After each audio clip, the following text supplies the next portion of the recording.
Welcome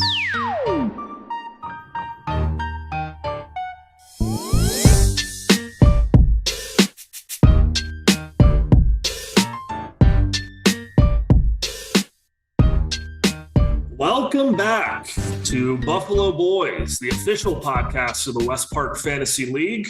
We'd like to thank our first sponsor, Todd. We finally have a sponsor. 4 episodes in.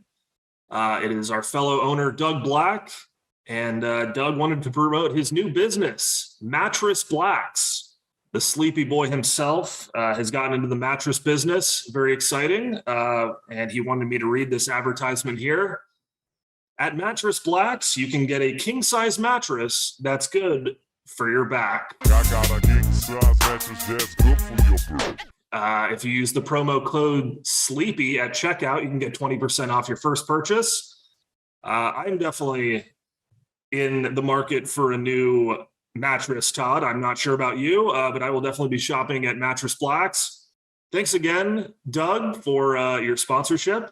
And if anyone else is interested in sponsoring the pod, DM Todd or me. What I love about Mattress Blacks, Ryan, is it comes to your door. No hassle, no fuss, right to your door in a vacuum sealed package. You just lay it out on your bed, give it an hour, and you have a brand new bed. Yeah, I mean, you talk about convenience, you talk about customer service. I mean, Doug is one of the most gracious business owners, people, fantasy owners that I know. So if you're in the market for a new mattress, Mattress Blacks, remember, he's got a king-size mattress that's good for your back. I got a king-size mattress that's good for your back. Todd, week 4 is upon us, episode 4 of Buffalo Boys. Happy to be here. Okay, after 3 weeks of the NFL season, it's officially rolling. How are you feeling about the Packers? How are you feeling about your fantasy team? How's life? Yeah, Ryan. Feeling pretty good. Feeling good. Both my fantasy team and my real team are 2-1, so I can't quite complain yet. The Packers offense is a little stagnant. You know, we got some young guys. We're getting everything going, but we're not hitting on all cylinders yet. End of the season, I'm expecting great things. LaFleur is the winningest coach in NFL history in his first 3 seasons, and he's gone 13-3 in each of his first 3 seasons. So I'm expecting another brilliant season from him. My fantasy team, we don't have the same record, but I think it's going to be a good year. So I'm excited. How are you feeling? I'm feeling great. I did get my first loss of the season to Mims last week, but I mean, if things were just being a little bit different, I mean, I lost to him by, I think, 1.5 points. And I believe Patrick Mahomes, I don't know how much interceptions cost our quarterbacks in this league, but he threw an interception at the end of that game. If he hadn't, I think I would have won. I'm liking my team a lot. I think it's going to be smooth sailing from here on out. As far as the Steelers go, I've kind of checked out. I mean, until we put Kenny Pickett in the game, I'm just not really interested. That first game against the Bengals, pretty exciting. Everything else has been pretty boring, in my opinion. So I guess we'll see how it goes. Well, Todd, I'm excited to announce that owner orientation is back this week. We've got Mike Simpson on the pod. We had a great conversation with Mike this week. You'll be able to see the full interview on owner orientation. Here are a few clips for your viewing pleasure, and then we'll get back to the regular podcast. And this week, we are joined by a man whose resume and legacy is as long as the Transcontinental Highway. He is a WPFL OG owner. He is a 5-time West Park Fantasy League winner, the most prolific winner in our league's history. We should say, though, only 4 times in recorded history, just to get that out there up front. Starting off spicy, Todd. I'm sure he is going to have something to say about that. Let me just quickly finish the introduction. He is one of our most active contributors on the WPFL GroupMe. He is the creator of our owner orientation logo, which we are very appreciative of. He is my former roommate. He is a husband. a brother, a son, and our friend, ladies and gentlemen, Mike Simpson. Welcome, Mike. Thanks, guys. Thanks.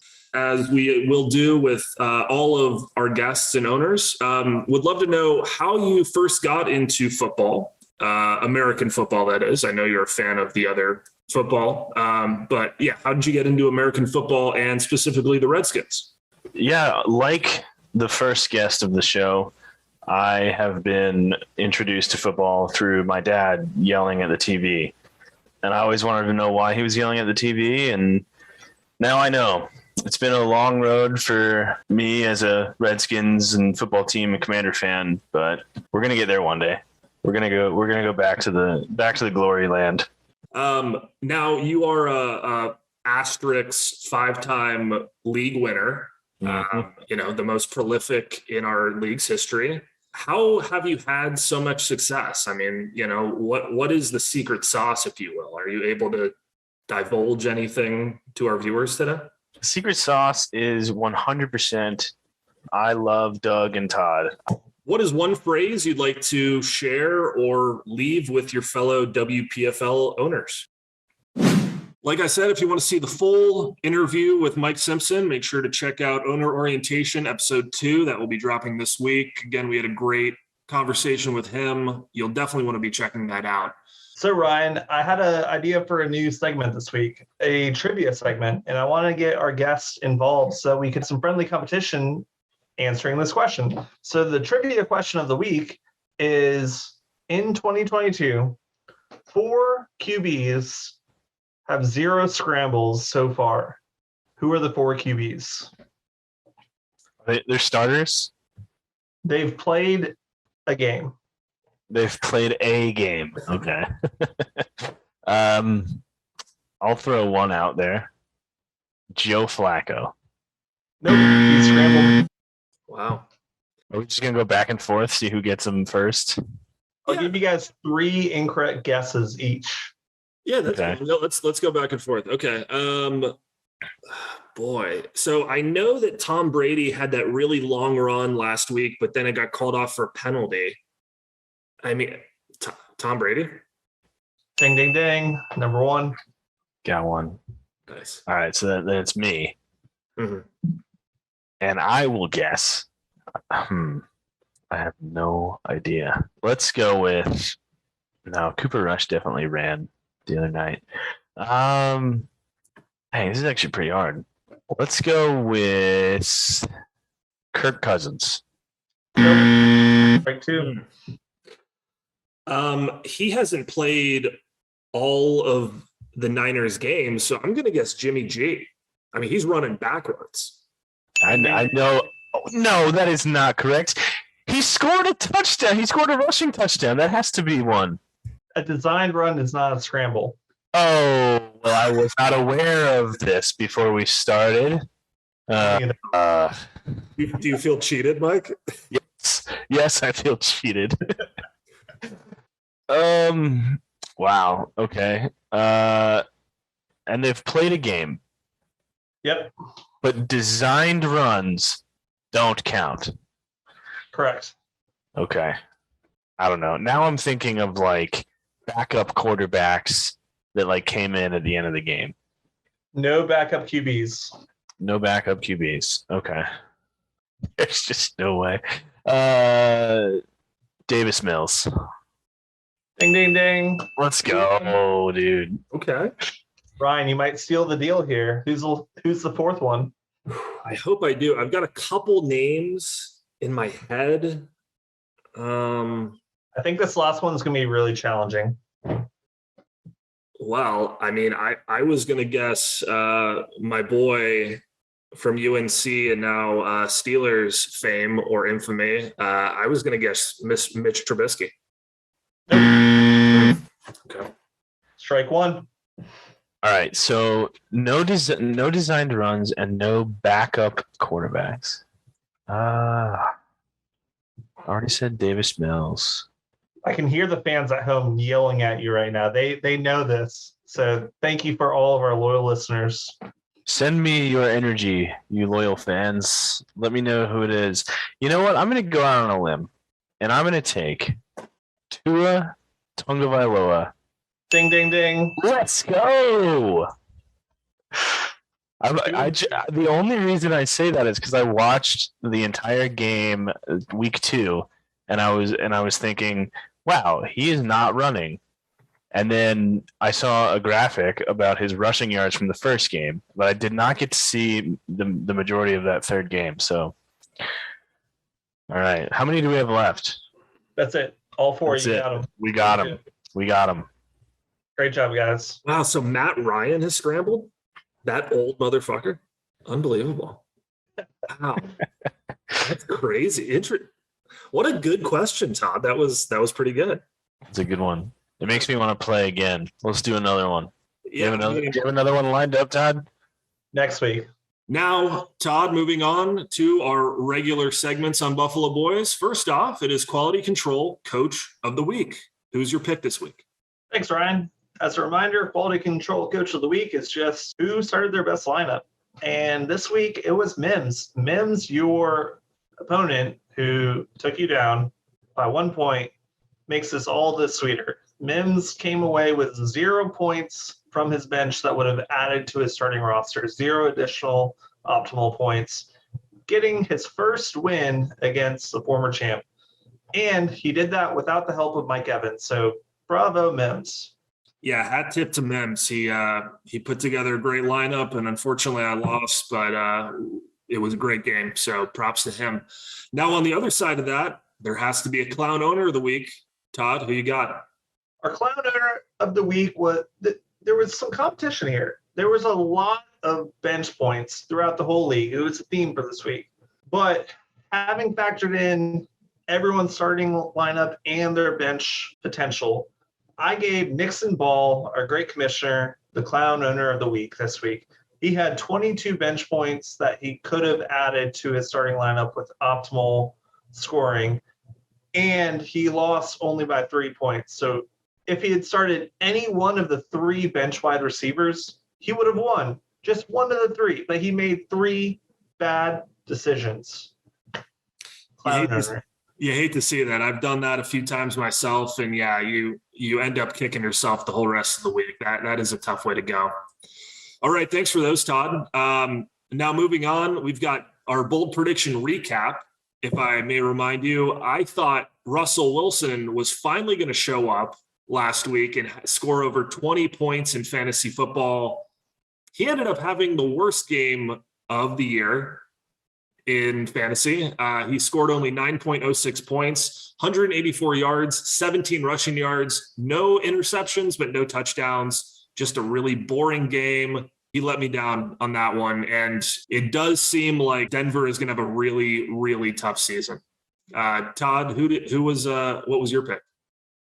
You know, Ryan, I did warn you last week with the quick hits, and you took heed, but you decided to power through, and not for the better. So my bold prediction last week was a season-long one for Micah Parsons. So we'll revisit that at season end. I think we want to jump back into quick hits. So what do you think? Would love to. And of course, if I may, hit me with those quick hits. Gladly. Quick hits for the NFL teams.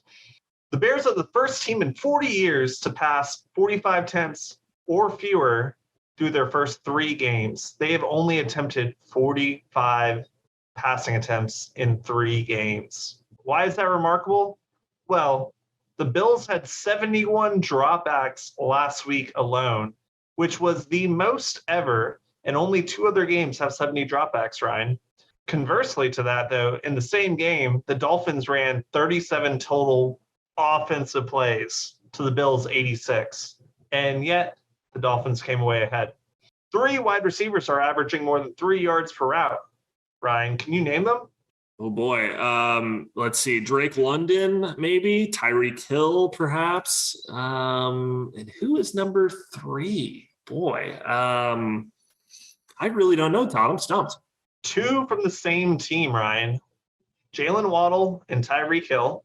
And then dark horse, wide receiver 1 for the Baltimore Ravens, Rashad Bateman. Ooh, okay. Nice. Conveniently on my team. Great player. Speaking of great players, Nick Chubb currently leads the league in carries, rushing yards, and rushing touchdowns. I think you might know something about Nick Chubb, Brian. I think I do. I think he might be my favorite player this year, Todd. Moving on, the Texans came into this week giving up the 6th most passing yards per game at 271 yards, but the Bears were only able to manage 106 passing yards. Last year, Joe Burrow averaged 7.4 yards per rush per game, coming off his ACL tear. As a rookie, though, he averaged 14.2 yards. This year, Ryan, 24.3 yards per game rushing. Tyler Conklin has seen the 3rd most targets among tight ends at 24, and he was just picked up this week by Mims. Antonio Gibson averaged 3.1 yards per game. This is a foreshadowing of Brian Robinson to take over. Training camp phenom Romeo Doubs caught all 8 targets for 73 yards and a touchdown. Speaking of the Packers and Bucks, the lowest air yards per attempt for Brady since he became a Buck occurred this past weekend, and it was Rodgers' 5th lowest air yards per attempt in his career. It was a check down festival. Through 3 quarters, Rodgers had an average of 3.07 air yards per attempt. He was barely getting it past the line of scrimmage. Despite that, Russell Gage caught 12 of 13 targets. The Eagles had 9 sacks. Woof. With Sterling Shepard out, look for Richie James to be wide receiver 1 for the New York Giants. Moving on to West Park Fantasy League, Doug currently still has a full win over expectation, and Hoyle still has a full win less than expectation. Doug with 3 wins and Hoyle with 0. Doug, consider giving some of your wins to Hoyle. Speaking of no wins, Mike Simpson, our honorable guest, also has no wins. Despite having no wins, though, his expected win total is only 0.16, lowest through 3 weeks we've ever seen. Yikes. That is one bad team. Speaking of Mike S., he was eliminated from our survival pool this week following Neil and Mims in week 1 and 2. Between points for leader Ryan and number 7 points for Todd, there's only 36 points of difference, or 12 points per game over the first 3 games. There's clearly a teardrop off here. From 7 to last place is 127 points. As a reminder, that's Mike Simpson. And that would be 42 points per game, less than what I'm currently averaging. 59 from our points for leader. Week 3 saw the most points left on the bench in the West Park Fantasy League season so far, leaving 219.08 optimal points. Doug also left 41.4 optimal points on the bench while scoring the most points on the week. He now leads the way in poor coaching decisions, having left the most optimal points on the bench with 75.5 points. Miraculously, though, Jimmy has only left 3.7 optimal points on the bench. The Buffalo Bills defense is currently the 23rd ranked fantasy player in our league. That's all fantasy players. Wow. Half of the top 14 defenses are currently unknown, and 6 of the top 14 kickers are unknown. I feel like I say the same thing every week. I don't know what to do different, Ryan. Listen, Todd, just like our parents, you can only tell the listeners, tell our fellow owners what's right, what is out there, and it is up to them to do what they will. So don't beat yourself up about it. All right, Todd. Well, thanks so much for those great stats, as always. Moving on is transaction review. We've had some rumblings this week so far. We've had some trades that I know you want to talk about. So give us a little review of the transactions that we saw this week. It was a tumultuous week for waiver wire. The league awoke to our honorable guest, Mike Simpson, cursing up a storm as he realized he shot himself in the foot and didn't win Trevor Lawrence by bidding less on Trevor Lawrence than his waiver priority of the Broncos defense, which he did win, albeit no one else bid more than $0 on the Broncos defense. So he could have had both players and significantly improved his team, as Trevor Lawrence is currently a top 10 fantasy QB in this league.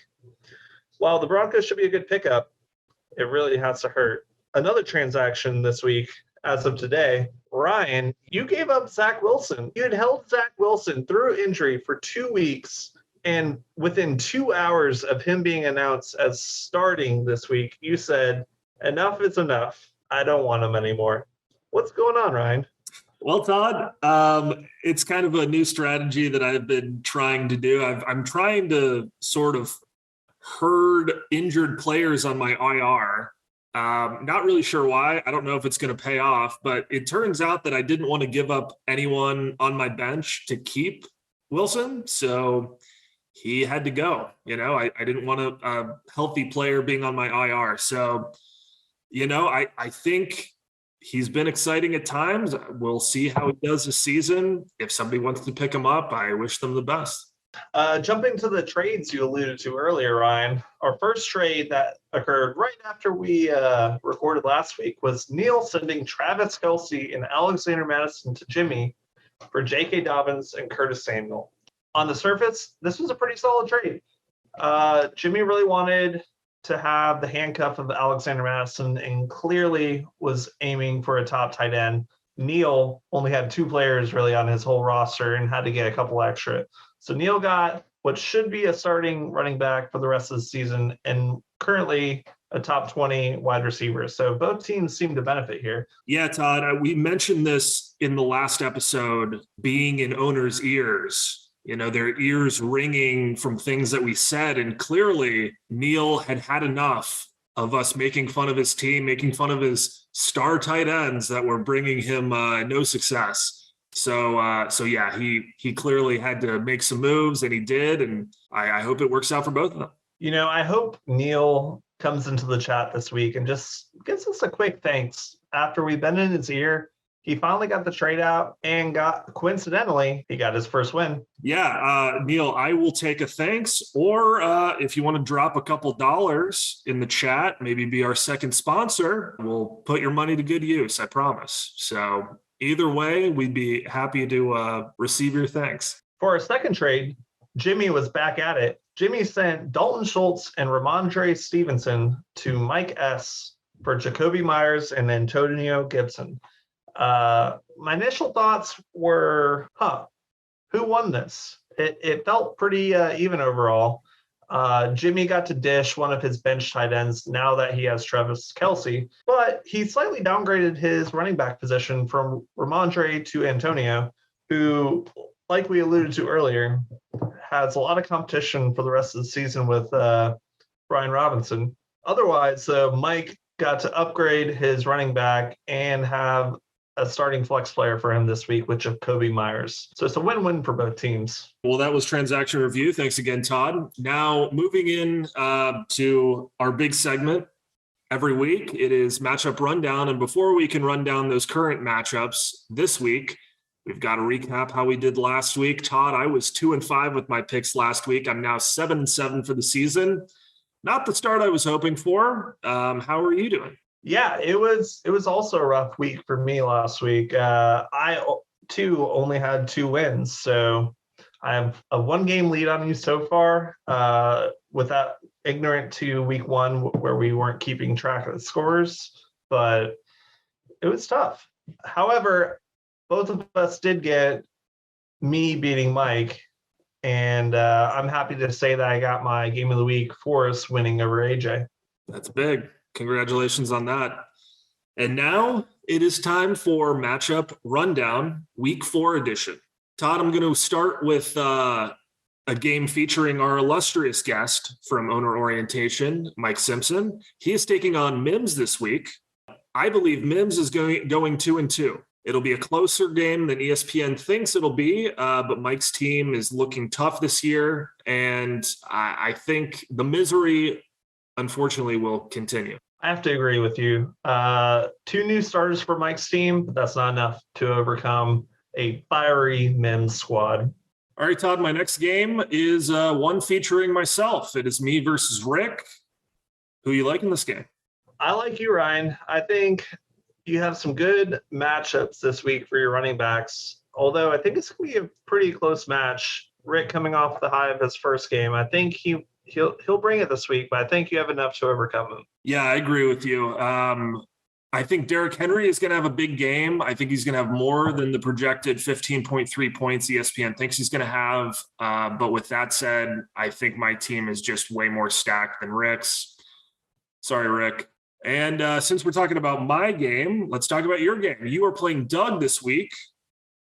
I think Doug's team is absolutely ridiculous this year, even though he wants to be on the trading block today and this week for whatever reason. I'm not really sure. And, of course, he is our sponsor, but he did not pay me to say this. I think he is going to get the victory here. Everyone but Brandon Cooks has been outperforming their projections this year. Todd, I don't think your team looks bad this week, but Doug's just looks crazy. So, yeah, I'm taking Doug. Thanks, Ryan. Despite your lack of confidence, I have an abundance of confidence this week. And, in fact, I'm labeling this my game of the week. Pew, pew, pew, pew. So, let's get some stats here, Doug. Doug currently sits undefeated, number 1 overall, but I'm only 1 game back.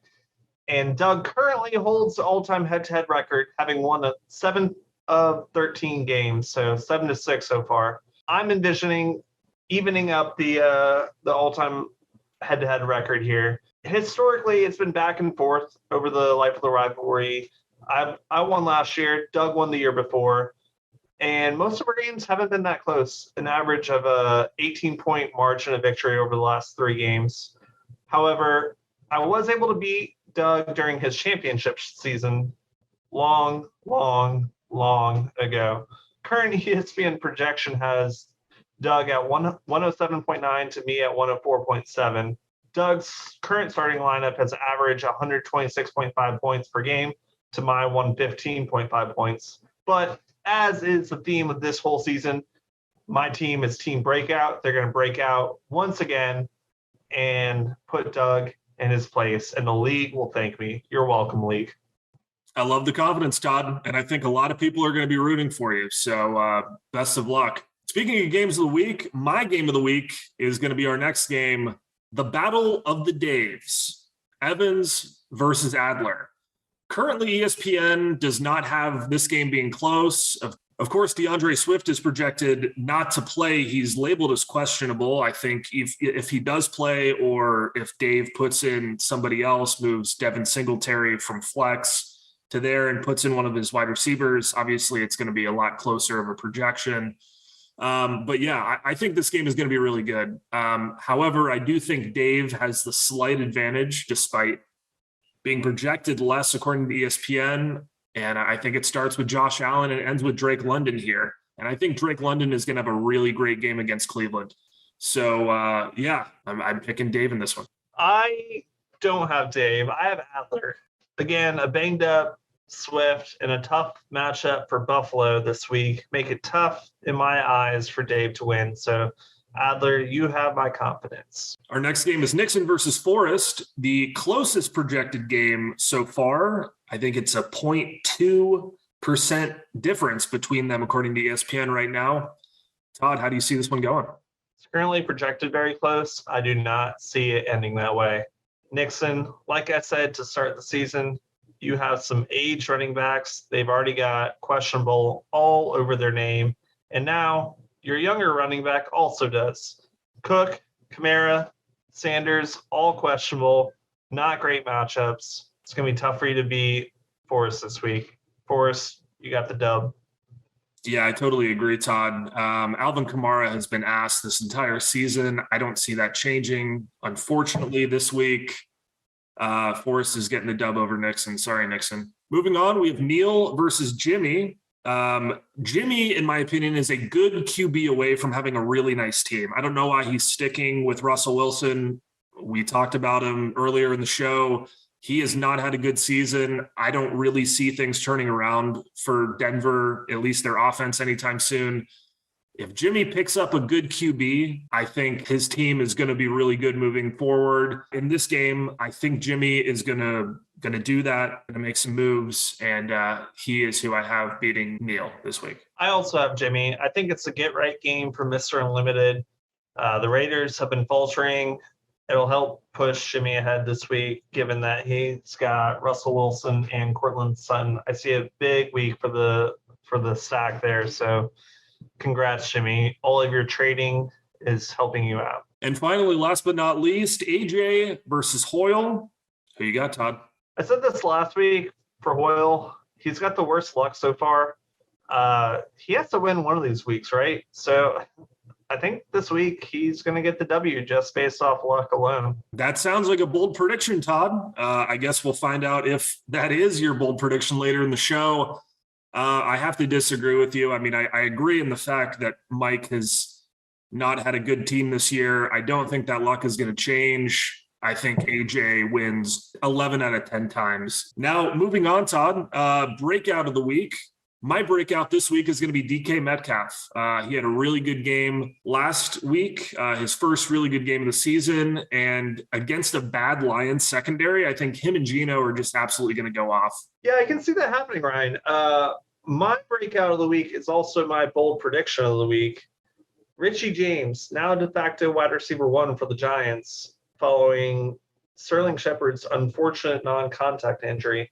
My prediction is that he will finish wide receiver 20 and break out this week against Chicago. Love it. Combining breakout and bold prediction into one. Thanks, Todd. My bold prediction, again, I went pretty bold with Russell Wilson last week. I think I'm going to stay on the bold train this week. I think the Bengals are going to beat the Dolphins on Thursday Night Football. Bengals have not necessarily been playing that bad this season, even though the Steelers beat them. That was a really good game. They stayed pretty tight. Obviously, they won their first game last week, and I think that momentum is going to continue. I think in Cincinnati, they're going to surprise the Dolphins. I can see it happening. All right, Todd. Well, finally, weekly wager recap. We had our first weekly wager of the season last week. Tell the folks a little bit about how that went and what your bet is this week. Last week, I bet that Nixon would beat Rick. Unfortunately, Nixon pulled his clown nature out from the closet and really folded, like we talked about with his clown owner of the week here. Rick beat him. He beat him by 3 points. He shouldn't have beat Nixon, but, here we are. So I'm paying out my dues to everyone. This week, however, we're going to sit on the weekly wager and come back next week with a strong pick. All right, Todd. It sounds like to me you're tired of losing your money to people, and you're prolonging it for another week. But no, I'm sure you're not.